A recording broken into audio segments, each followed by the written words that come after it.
জন্মের পর থেকেই ভারত এবং পাকিস্তান দেশ দুটির মাঝে তিক্ততা লুকানোর কিছু নেই। বিশেষ করে কাশ্মীর এবং সীমান্ত ইস্যু নিয়ে দুই দেশের মধ্যে বহুবার উত্তেজনা ছড়িয়েছে, বহু যুদ্ধ হয়েছে। এবার সেই উত্তেজনা আরো এক ধাপ বাড়িয়ে দিয়েছে একটি বিস্ফোরণ। পাকিস্তানের গোয়েন্দা সংস্থা ISI জানিয়েছে তাদের হাতে ধরা পড়েছে ভারতীয় এক গোয়েন্দা কর্মকর্তা, যে কিনা পাকিস্তানে গোয়েন্দা বিক্রি করতে ঢুকেছিল।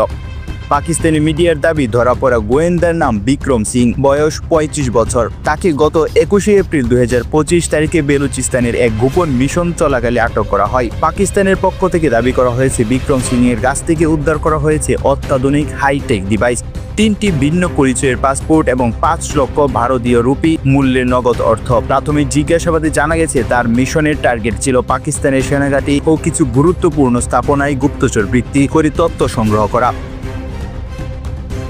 বিশেষ করে 2019 সালে মোদী সরকার দ্বিতীয় মেয়াদে ক্ষমতা আসলে এরপর থেকেই পাকিস্তানের উপর বিভিন্নভাবে কঠোর হতে দেখা গেছে। ভারতের কাছে রয়েছে 160টি পারমাণবিক অস্ত্র, আর পাকিস্তানের কাছে রয়েছে 5টি বেশি 165টি। আর সে নিয়েই তৈরি হয়েছে নতুন করে উত্তেজনা।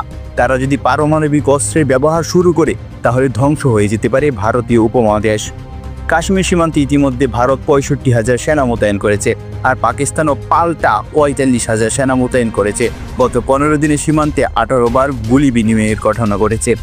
তাহলে কি 2025 সালেই ভারত পাকিস্তান আবারও মুখোমুখি হতে যাচ্ছে কোনো সরাসরি যুদ্ধে? এই নিয়ে চলছে এখন উত্তেজনা। পরবর্তী আপডেট জানার জন্য আমাদের চ্যানেলটি সাবস্ক্রাইব করুন, ভিডিওটি শেয়ার করতে একদমই ভুলবেন না। ধন্যবাদ।